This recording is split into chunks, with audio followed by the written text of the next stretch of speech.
जय श्री गणेश दोस्तों। हमारी आज की कहानी का नाम है घमंड। कहानी अच्छी लगे तो प्लीज चैनल को सब्सक्राइब कर लीजिएगा। अब शुरू करते हैं कहानी। रीमा की शादी को अभी 1 ही महीना हुआ था। संयुक्त परिवार होने की वजह से घर में किसी ने भी उस पर काम का बोझ नहीं डाला था। रीमा की जेठानी सीमा घर की सारी जिम्मेदारियां खुशी खुशी निभाती थी। घर में सास और ननद भी थे, मगर सीमा की वजह से सास और ननद पर भी काम का ज्यादा बोझ नहीं था। रीमा जब भी रसोई में आती, देखती सीमा भाभी ने ज्यादातर काम कर लिया होता था। इसी वजह से सास सुदीप्ता जी और ननद राखी सीमा भाभी की बहुत तारीफ किया करते थे, मगर रीमा को कभी उसकी जेठानी तारीफे काबिल नहीं लगी। रीमा एक अमीर घराने की इकलौती पढ़ी लिखी लड़की थी, जो अपने साथ काफी सामान लेकर आई थी, इसलिए उसे सीमा भाभी कतई पसंद नहीं थी।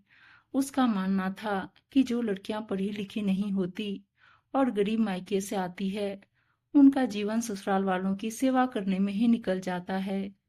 रीमा की सीमा के बारे में यही राय थी कि यह अनपढ़ गंवार गरीब घर की लड़कियां सिर्फ घर में चूल्हा चौके के लिए ही बनी है। रीमा का पति मोहन एक बड़ा ऑफिसर था और सीमा का पति आलोक एक प्राइवेट कंपनी में नौकरी करता था। आलोक, सोहम और मोहन कुल मिलाकर 3 भाई थे, जिसमें बीच का भाई सोहम और उसकी पत्नी नौकरी की वजह से दूसरे शहर में रहते थे। रीमा के पति मोहन ने घर में सबको पहले ही खबर दे दी थी कि वह और रीमा सिर्फ 3 महीनों के लिए ही यहाँ हैं। उसके बाद मोहन का भी ट्रांसफर दूसरे शहर में होने वाला था, इसलिए उनका यहाँ आना सिर्फ साल में एक बार ही हो पाएगा। एक यह भी वजह थी कि ससुराल में कोई भी रीमा से घर के कामों की या ससुराल में सबकी सेवा की उम्मीद नहीं लगा रहा था, क्योंकि सब जानते थे कि रीमा यहाँ उन सबके साथ सिर्फ 3 महीनों के लिए है। सीमा भाभी घर में जो भी कहती, सभी उनका आदेश तुरंत मान लेते। अपने ससुराल में रीमा को अब अपनी ही जेठानी से जलन होने लगी। उसे लगने लगा मानो उसकी जेठानी घर में अकेले वर्चस्व जमा कर बैठी हैं, जबकि इसमें ऐसा है क्या कि सब इसकी बात माने। बस वह अब हर पल अपनी जेठानी सीमा को नीचा दिखाने लगी। आज रसोई में रीमा ने एक सब्जी बनाई और बोली, भाभी दूसरी सब्जी आप बना देना, और झट से रसोई से बाहर निकल गई। सीमा रसोई के दूसरे काम निपटा रही थी। उसकी सास और ननद भी वहीं खड़े थे, मगर कोई कुछ बोला नहीं। सीमा ने उस दिन दूसरी सब्जी बना दी, मगर फिर दूसरे दिन रीमा ने एक सब्जी बना दी और दूसरी सब्जी सीमा को बनाने कह दी। सीमा तपाक से बोली, देवरानी जी, मैं भी घर के दूसरे काम ही निपटा रही हूँ। मैं कोई फ्री नहीं बैठी जो तुम मुझे रोज इस तरह ऑर्डर दे रही हो। रीमा बोली, भाभी तो क्या हुआ, यह आपका काम है। मैं तो अभी बस 1 महीने से ही इस घर में आई हूँ। आप तो 5 सालों से इस घर में यही कर रही हैं, तो अब भी कर दीजिए। सीमा बोली, मेरी शादी के 5 या 6 दिन बाद ही मैंने घर की सारी जिम्मेदारियों को निभाना शुरू कर दिया था। तुम्हारी तरह महीने भर का इंतजार नहीं किया था। और अब जब मैं तुमसे घर के इतने काम भी नहीं करवा रही, फिर भी मुझसे छोटी होते हुए तुम मुझे ऑर्डर दे रही हो। रीमा भी तपाक से बोली, इसमें ऑर्डर कैसा भाभी? मुझे लगता है आपको मेरे इस घर में आने से तकलीफ हो रही है, क्योंकि पहले जो काम आप हंसते खेलते कर देती थी, वही काम अब आपको भारी पड़ रहे हैं। पहले तो दोनों सब्जियां आप ही बनाती थी, अब एक बनाने में भी दिक्कत हो रही है आपको। सास और ननद भी सारा तमाशा देख रही थी, मगर दोनों चुप थी। सीमा को सास ननद का यूं चुप रहना बहुत बुरा लगा, और वह बोली, छोटी, अगर तुम यह सब करके मुझे झुकाना या दबाना चाहती हो तो कान खोलकर सुन लो। मैं इस घर की बड़ी बहू हूँ और इस घर की सारी जिम्मेदारियों को अच्छे से निभाती हूँ। मैं तुमसे दबकर नहीं रहने वाली, समझी? और आज दूसरी सब्जी तुम ही बनाओगी। 2 सब्जी बना दोगी तो घस नहीं जाओगी। बोलकर सीमा गुस्से में अपने कमरे में आ गई और उसकी आंखों से झरझर आंसू बहने लगे। सीमा अतीत के उन गलियारों में खो गई जब वह शादी करके इस घर में आई थी। सास और ननद ने कोई खामी नहीं छोड़ी थी सीमा को परेशान करने में। शादी होते ही सीमा पर घर की सारी जिम्मेदारी डाल दी। सीमा को हर काम के लिए ताने उल्हाने दिए जाते, फिर भी सीमा किसी बात का उल्टा जवाब नहीं देती थी। सीमा के मंझले देवर सोहम की शादी सुरेखा से हुई थी। सुरेखा खुद नौकरी करने वाली लड़की थी, जो महीने के 50,000 अपनी नौकरी से कमाती थी। घर में वह ज्यादा काम नहीं कर पाती थी, क्योंकि उसे सुबह 8 बजे अपने ऑफिस के लिए निकलना होता था और वह रात के 8 बजे तक वापस घर आती थी। सास और ननद सुरेखा भाभी के आगे पीछे घूमते थे और सभी रिश्तेदारों में कहते फिरते कि हमारी मंझली बहू महीना 50,000 कमाती है। और बड़ी बहू सीमा, जो कि दिन भर सबकी सेवा करती, उसकी इस घर में कोई इज्जत नहीं थी। वह बस कोल्हू के बैल की तरह पूरे दिन भर काम करती रहती। आज काम करने के दौरान सीमा की कांच की चूड़ियां टूट गई थी, इसलिए बाहर जैसे ही चूड़ी वाले ने आवाज दी, चूड़ियां ले लो चूड़ियां। सीमा भागकर बाहर चूड़ी खरीदने आई तो देखा कि उसकी सास और ननद पहले से ही वहां खड़े थे और सुरेखा के लिए चूड़ियां पसंद कर रहे थे। जबकि सुरेखा कहे जा रही थी, मम्मी जी मुझे ऑफिस जाना होता है, तो मैं वैसे भी चूड़ियां नहीं पहन पाऊंगी। मगर सुदीप्ता जी ने जबरदस्ती सुरेखा को नई चूड़ियां दिलवाई, जिसे लेकर सुरेखा अपने कमरे में चली गई।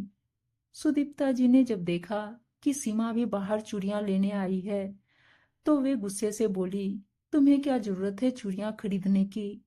कमाती तो 1 रुपया नहीं, और खर्च करना जरूरी है महारानी को। उसके हाथ में टूटी हुई चूड़ियां देखकर भी सुदीप्ता जी ने उसे नई चूड़ियां नहीं खरीदने दी। सुदीप्ता जी का यह भेदभाव सीमा को अंदर तक कचोटने लगा और उसने रात को अपने पति आलोक से सारी बात कही। आलोक भी अपनी माँ और बहन के कारनामों से अनजान नहीं था, इसलिए उसने हमेशा के लिए यह घर छोड़कर जाने का फैसला किया। सुदीप्ता जी को बेटे बहू के जाने का कुछ भी अफसोस न था। उन्होंने आलोक और सीमा को रोकने तक की कोशिश नहीं की, बल्कि सुदीप्ता जी सीमा से बोली, मेरे पास एक कमाने वाली बहू है, अभी तुझे क्या लगता है तू चली जाएगी तो इस घर के सारे काम रुक जाएंगे? किसी के चले जाने के बाद भी कोई काम रुकता नहीं है, समझी? जैसे ही यह बात सोहम और सुरेखा को पता चली, उन लोगों ने तुरंत भाई भाभी को रोका और सुरेखा बोली, भाभी आप इस घर की बड़ी बहू हो, आप इस घर को छोड़कर कैसे जा सकती हो? मैं नहीं जानती थी कि मम्मी जी मुझे मेरी नौकरी की वजह से इतनी इज्जत देती हैं। और मम्मी जी, आप मेरी जिस नौकरी पर इतरा रही हो, अगर भाभी ने घर छोड़ा तो मैं वह नौकरी भी छोड़ दूंगी, क्योंकि भाभी ही वह शख्स है जिन्होंने अब तक हम सभी को दिल के मजबूत रिश्ते से बांधे रखा है। अगर आप मेरी नौकरी की वजह से भाभी को इतना सुनाती हो, तो ऐसी 100 नौकरियां भाभी पर कुर्बान। सोहम भी अपने भैया के लिए बोला, भैया आप हमें छोड़कर नहीं जा सकते। माँ ने भाभी को अब तक बहुत प्रताड़ित किया है, जिसकी सजा उन्हें जरूर मिलनी चाहिए। हम चारों को यह घर छोड़कर चले जाना चाहिए। छोटे भाई और उसकी पत्नी का अपने बड़े भाई भाभी के लिए यह प्यार और सम्मान देखकर सुदीप्ता जी को भी बड़े बेटे और बहू के सामने झुकना पड़ा। उन चारों ने मिलकर आज एकता का परिचय दिया था। आखिर भाई भाई का तो खून का रिश्ता होता ही है, पर देवरानी जेठानी में भी दिल का रिश्ता होता है। यह बात आज दोनों जेठानी देवरानी ने साबित कर दी थी। उस दिन से घर में सीमा भाभी के लिए सास और ननद में भी प्यार और सम्मान बढ़ गया था, और अब घर में सभी सीमा का कहना मानते थे। सीमा पहले से ही समझदार और होशियार थी, मगर उसकी कद्र घर वालों को बाद में समझ आई थी। उसके थोड़े ही महीनों बाद सोहम और सुरेखा की नौकरी की वजह से दूसरे शहर में तबादला हो गया था और वे लोग वहां रहने चले गए थे। और थोड़े ही महीनों बाद छोटे भाई मोहन की रीमा से शादी हो गई थी। रीमा का यूं हर पल सीमा को नीचा दिखाने की कोशिश करना सीमा को बहुत चुभने लगा था। वैसे ही सीमा बहुत परेशानियों से पहले गुजर चुकी थी और काफी समय तक उन सब में जूझती रही थी। जहां एक देवरानी ने सीमा भाभी की कदर पहचान कर घर वालों को उनकी अहमियत बतलाई थी, वहीं दूसरी देवरानी आकर फिर से सीमा को नीचा दिखाना चाहती थी। सीमा ने अपने ससुराल से हमेशा दिल से रिश्ता निभाया था, तभी तो सभी का वह इतना ध्यान रखती थी। मगर उसके इस त्याग और समर्पण को आज की लड़कियां गंवार और कम पढ़ी लिखी समझकर उसका अपमान करना चाहती थी। खैर, सीमा को दुख तो इस बात का था कि घर में सभी जानते हैं कि मैंने इस घर के लिए कितने त्याग और समर्पण किए हैं, फिर भी कोई रीमा को कुछ कह नहीं रहा। 5 सालों की शादी के बाद अब सीमा भी चुप रहने वाली नहीं थी। यह उसके आत्मसम्मान का सवाल था। आलोक ने आवाज लगाई तो सीमा की तंद्रा टूटी। आलोक ऑफिस से आ चुका था। सीमा आलोक को खाना देने बाहर आई तो देखा कि उसके कहने के बावजूद भी रीमा ने अपनी ही मनमानी की थी। उसके साथ सुदीप्ता जी दूसरी सब्जी बना रही थी। सीमा बोली, मम्मी जी, मेरी शादी के बाद तो तुरंत आपने पूरे घर की जिम्मेदारी मुझ पर डाल दी थी, फिर रीमा से आप क्यों कुछ नहीं कहती? वह तो एक की दो सब्जी तक नहीं बनाना चाहती, जबकि वह भी नौकरी नहीं करती, मेरी तरह घर में ही रहती है। सुदीप्ता जी बोली, जाने देना बेटा, वह कुछ ही महीनों में यहाँ से चली जाएगी, इसलिए जैसा चल रहा है चलने दे। सीमा बोली, मम्मी जी, रीमा हर पल मेरे आत्मसम्मान को ठेस पहुंचा रही है और आप कह रही हैं जैसा चल रहा है चलने दे। मम्मी जी, अब अगर एक और बार उसने अगर मुझे नीचा दिखाने की कोशिश की तो मैं चुप नहीं रहूंगी। थोड़ी देर बाद घर में सभी लोग साथ में रात का खाना खा रहे थे। तब रीमा अचार खाते हुए बोली, मम्मी जी, यह अचार तो जरूर सीमा भाभी ने ही बनाया होगा, क्योंकि मैंने देखा है जो औरतें ज्यादा पढ़ी लिखी नहीं होती वही इतना स्वादिष्ट अचार बना सकती है। सीमा यह सुनते ही तुरंत अपने कमरे में गई और अपनी सारी डिग्रियां लाकर रीमा के सामने रख दी। सीमा बोली, रीमा, मैंने पीएचडी कर रखी है, यह देखो। रीमा ने जब सारी डिग्रियां देखी तो उसके होश उड़ गए, क्योंकि सीमा ने तो रीमा से भी ज्यादा पढ़ाई कर रखी थी। और तुम्हें क्या लगता है मैं गरीब मायके से आई हूँ? तो तुमको बता दूं कि मेरे पापा ज्वेलर्स के व्यापारी हैं, मेरे पति एक प्राइवेट कंपनी में नौकरी करते हैं और तुम्हारे पति अफसर हैं। मगर क्या तुम जानती हो, मेरे पति की तनख्वाह तुम्हारे पति से ज्यादा है।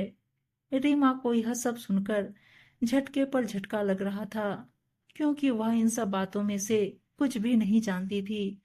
हाँ, मैंने कभी शादी के बाद ना अपने मायके के पैसों का रोब दिखाया और ना ही अपनी पढ़ाई का रोब दिखाया।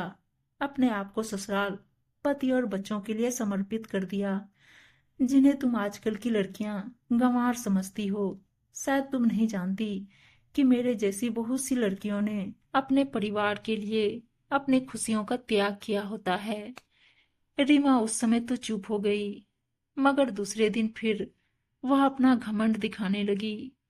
रीमा उस दिन रसोई में सबसे बोली, मुझे इस घर में बराबरी का हक चाहिए। सीमा भाभी की इस घर में जरूरत से ज्यादा ही चलती है, जो मैं बर्दाश्त नहीं कर सकती। सीमा ने अब फैसला ले लिया था। वह बोली, मम्मी जी, मैं चाहती हूँ कि इस घर का बंटवारा कर लिया जाए। रीमा को हमारे घर का एक फ्लोर दे दिया जाए, ताकि वह वहां खुशी खुशी रहे और जब भी यहाँ रहने आए उसकी रसोई अलग बनाए, ताकि उसे भी समझ आए कि पका पकाया खाना कितना आसानी से मिल जाता है, मगर खाना बनाने में कितनी मेहनत करनी पड़ती है। सुदीप्ता जी ने बोला, छोड़ो सीमा, अब वह तो छोटी है, कुछ भी बोलती है, मगर तुम तो घर की बड़ी बहू हो और समझदार भी हो। ऐसा कुछ भी बंटवारा नहीं होगा इस घर में। मम्मी जी, सारी समझदारी का ठेका सिर्फ मैंने लेकर नहीं रखा, यह मत भूलिए कि आप लोगों को तो यहाँ मेरे पास ही रहना है। यह तो चली जाएगी दूसरे शहर। मैं तो कहती हूँ आप लोग भी बीच बीच में वहां जाकर रहना। बराबर का हक चाहिए तो जिम्मेदारी भी तो बराबरी की निभानी पड़ेगी। सीमा बोली। उतने में रीमा के पति ने उसे साइड में ले जाकर समझाया, भाभी ने तुम्हें कभी कुछ नहीं कहा रीमा, मगर तुमने उनसे दुश्मनी मोल लेकर अच्छा नहीं किया। यदि हमारा फ्लोर यहाँ अलग हो गया तो जब भी हम यहाँ अपने घर आएंगे तुम्हें पहले पूरी सफाई करनी पड़ेगी, घर को साफ करना पड़ेगा और फिर अलग से खाना भी बनाना पड़ेगा। मम्मी पापा भी वहां रहने आएंगे और तुम्हें उनकी भी सेवा करनी पड़ेगी, जो तुम्हारे बस का नहीं है। अब भी देर नहीं हुई, भाभी से माफी मांग लो। भाभी दिल की बहुत अच्छी है, वे तुम्हें माफ भी कर देंगी। रीमा भी समझ चुकी थी कि उसने अपनी भाभी से पंगा लेकर अच्छा नहीं किया। रीमा ने सीमा भाभी से माफी मांगी और सीमा ने उसे माफ भी कर दिया। सीमा बोली, रीमा मेरी तुमसे कोई दुश्मनी नहीं है, तुमने ही बेवजह मुझे अपना दुश्मन बना लिया। मैं अब तक सास और ननद से दबती आई थी, फिर मंझली बहू ने आकर मेरा खोया आत्मसम्मान मुझे वापस लौटाया और अब मैं अपनी छोटी देवरानी से दबकर नहीं रहना चाहती थी, इसलिए मुझे यह सब करना पड़ा। रीमा बोली, भाभी वैसे भी अंत में जीत आपकी ही होती, क्योंकि आपने हर रिश्ते को दिल से निभाया है और मैंने बस मतलब से। आपसे मुझे बहुत कुछ सीखने मिला है भाभी, मैं आपका यह एहसान कभी नहीं भूलूंगी। दोस्तों, आजकल की कुछ लड़कियां पहले की उन औरतों को गंवार समझती है जिन्होंने अपने घर के लिए अपनी डिग्रियां रद्दी बना दी, मगर शायद वे यह नहीं जानती कि यह औरतें तो अपनों के लिए जी रही होती हैं, अपने लिए नहीं। यही औरतें हैं जो दिल से रिश्ता निभा रही होती हैं, मतलब से नहीं। उम्मीद है दोस्तों कहानी अच्छी लगी होगी, और अच्छी अच्छी कहानियां सुनने के लिए चैनल को सब्सक्राइब और वीडियो को लाइक शेयर जरूर कर दीजिएगा। धन्यवाद दोस्तों।